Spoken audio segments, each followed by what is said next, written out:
Welcome back to Breaking Borderlands.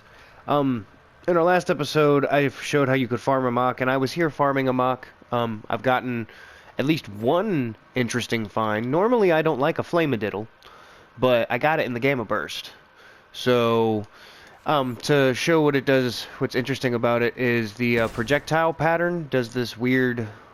Well, it ricochets for one, but it does this weird inward and outward thing, kind of like the helix. If you can get them all when they're in the center in someone's head, it's terrific. But if you throw it, it'll fly forward while shooting.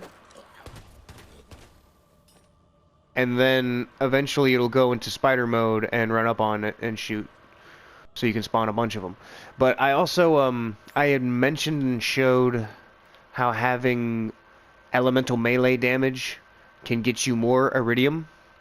Having the action skill start shield break or fill effect on the revolter will also give me lightning. So as long as that commander planetoid is not giving me a random of lightning in the background, you can get exponentially even more iridium from nodes. But if you can notice, I switched from Mayhem 11 down to 10 because I wanted to see if using the Schluter artifact and then a loot explosion on a mock had any effect. It does. Well, how have I never found that? Oh, okay, I guess it came out of the fishnet. Huh. Talk about learn something new every day. That's a room decoration for the talking fish, huh? I wonder if he'll still talk when he's in the room. Alright, so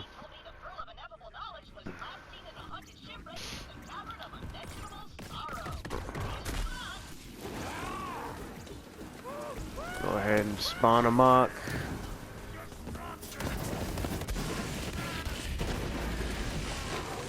That worked out pretty well. Now the problem with farming a mock is he likes to run into this room back here. So if you can just start getting kills and then get the big damage. Where'd he go? Is it saying he's up? That was messed up. I didn't know he could do that. My favorite technique is just to use his witnesses against him, because when they explode on death, they would also cause massive damage.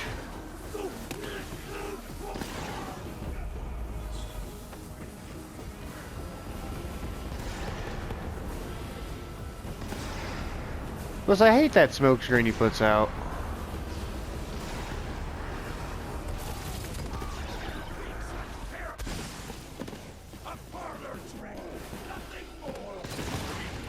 There it is. Nice explosions going on, and kaboom. And you can see how massive that loot explosion became. Not to mention with it being Mayhem 10 and everybody has the chance of loot exploding, it just opens up the possibility for more world drops and DLC world drops at that. Come on, don't hide. Okay. Let's go ahead and see what we... There's a serial killer, so killing an enemy grants increased damage, fire rate, and reduces heat shot cost. Stacks up to 3 times. I'm not big on COV weapons, but it sounds nice. So, points in that direction. What is this here? There's a stopgap with a nice anointment, especially if you're, you know, big on your action skill. Not to mention it's got that nice health boost. I might actually, yeah, for a stopgap, that's pretty good. There's a torch. With the anointment, that's actually pretty good, because on depletion it throws out fireballs. So, yeah, it's something to do with. There's a trainer. There's an old god. Now, the thing with the old god, you see how it says 20% cryo damage? And then 25% elemental resistances, or elemental damage resistance. So, that elemental damage resistance is not the 13% resistance that it naturally has up there in the top left corner of the card.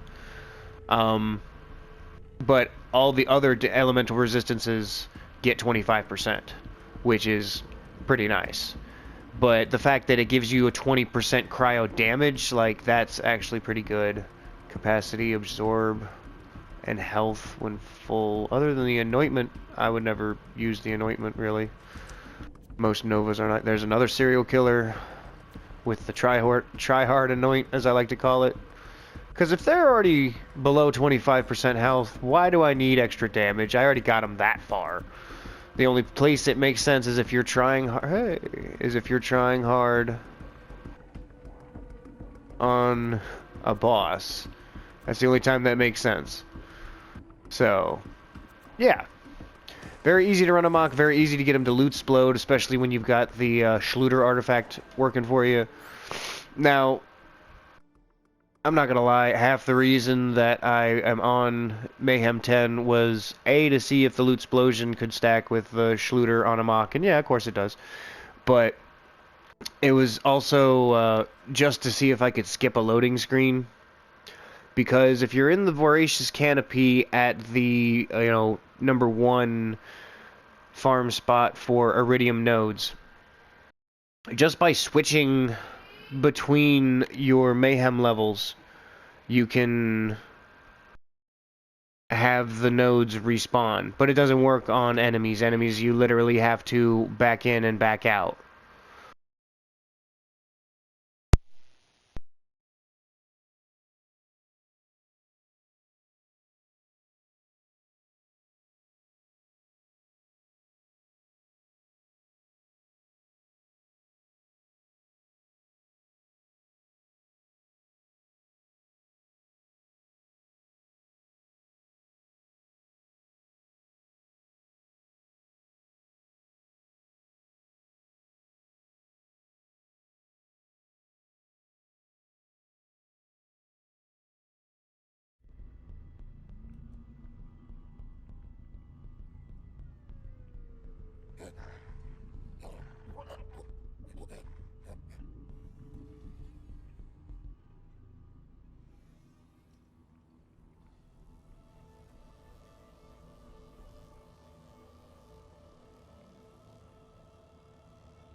My apologies if it seems like I'm spacing. My wife just came with an ice cream cone for me, so I'm rather distracted.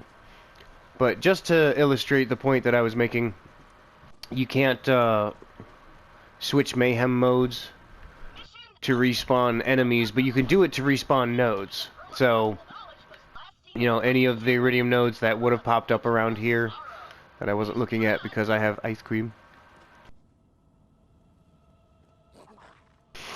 Yeah. They would pop up again, or have a chance to at least.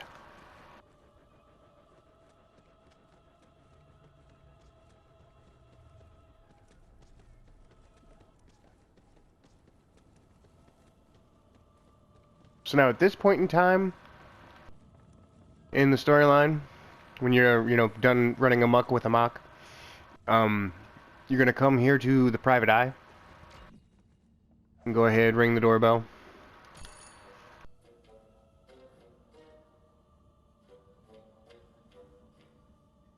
The detective isn't answering. Perhaps the nearby townsfolk have seen him. So the first person you need to talk to is over here. And if you have a weak stomach, you don't want to watch or listen. So I'm just going to go to the next person. But please don't talk to me. Every time I speak, I have to...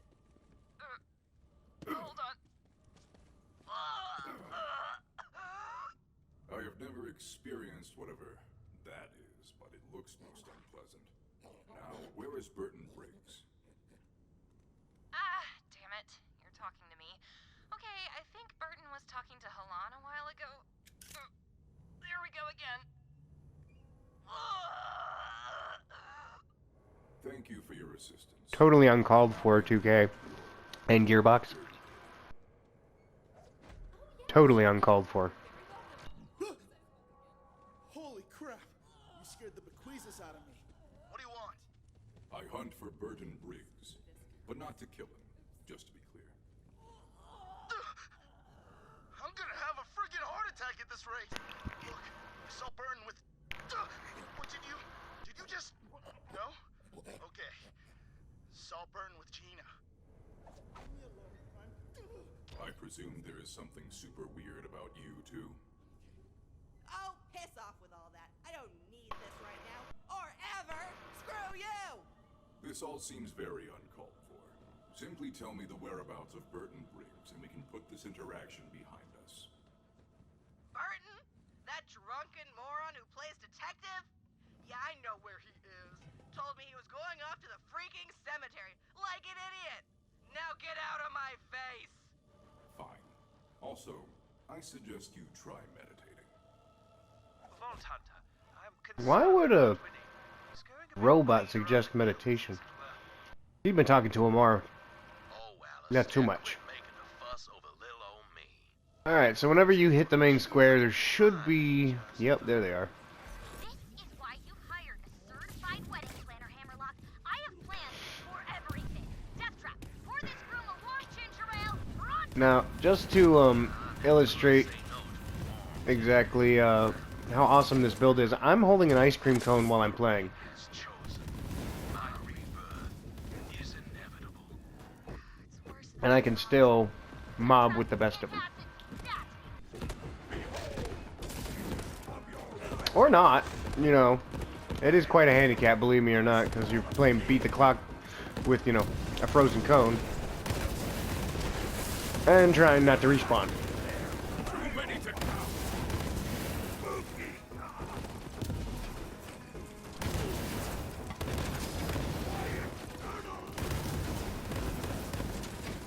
It's a glorious hunt.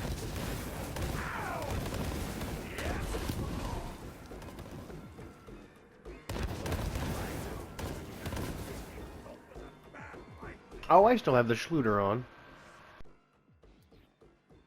And here I am impeding my damage output.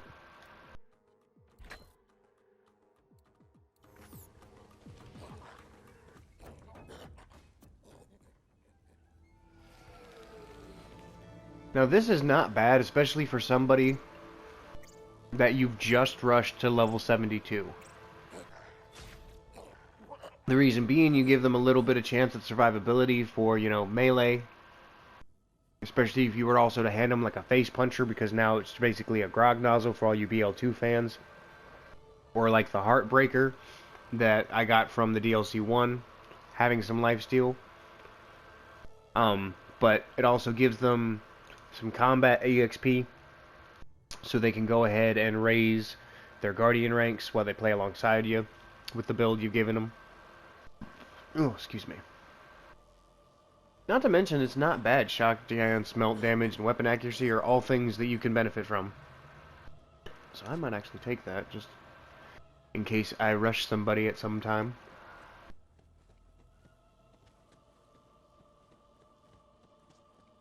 So, yep, now we're just going to head to the cemetery.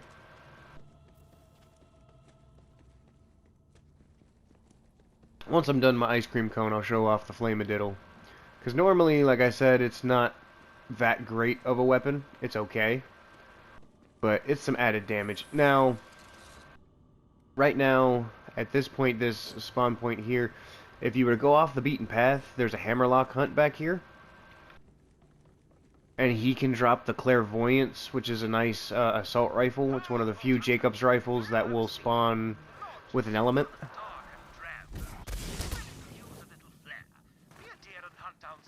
I'm just hoping that it hits somebody. It did for a second. So you're aiming for the one who's got the hat. Critchy.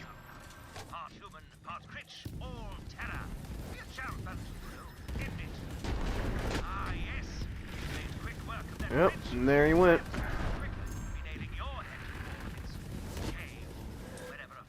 The only problem is it went into a no zone. And we're on co-opetition, so... Yep, he dropped it. There's no way for me to go down and get it without respawning, I do believe. How about them apples? Well, I had to try. Come, friend, to me. But again, if you're farming for the clairvoyant, or the clairvoyants, you know, not too far of a spawn point run to invoke the battle and such. But I'm curious as to something. Is everything done respawning? No. Let them hear your rage. Alright, I'm gonna clear everything out and see if I can't reach it in photo mode. There is a limited range to it, but there's a possibility I can get the thing. Thrill of the hunt.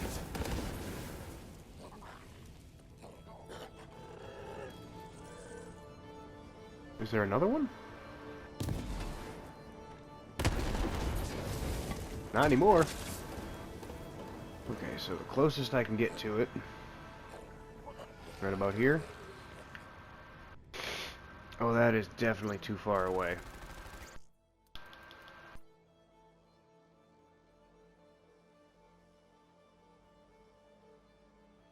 Oh yeah. No, I'm not reaching that. Well, that figures he would have died right there. But still, there's another farmable weapon for you. But let's continue on to the cemetery.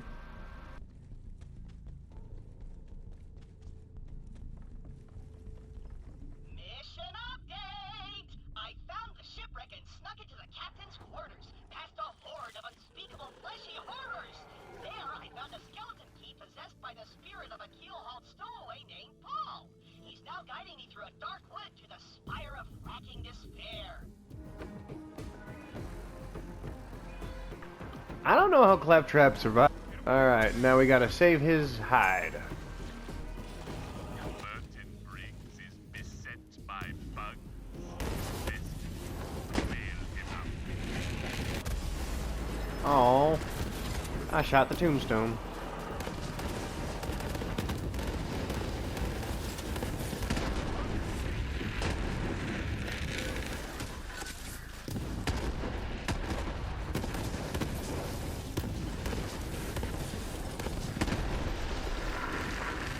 Alright. And then once everything is finished,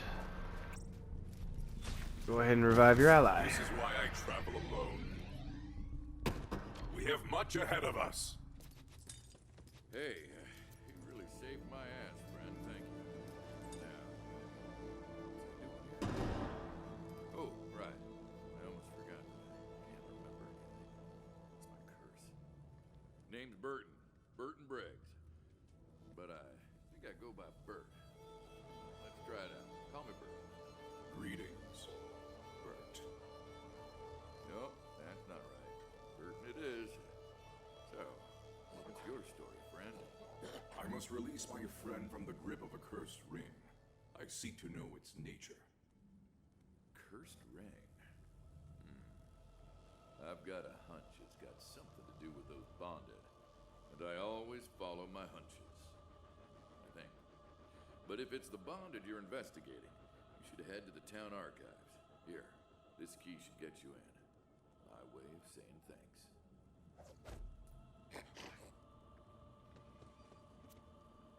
As for me, I can't remember what the 6.5 hells I was doing here, so I'll head back to the old... Yes, to the bloodletting! Let's go ahead and do a little backtracking, and then just come here. No, that's okay. Just between us, Vault Hunter, I cared this weekend wouldn't have enough excitement. When you unlock the gate, Now we are embroiled in the and then just get to the back. diabolical curses of great big monsters. It's the wedding I always dreamed of. I'm still wrestling with this mystery. I really don't know whether I go... And then head to the Dustbound archives. But I'm gonna go ahead and end the video here, so you don't hear me crunching on the ice cream cone, the cone part itself. But I hope you found this informative and entertaining, and I hope to see you in the next one. Peace.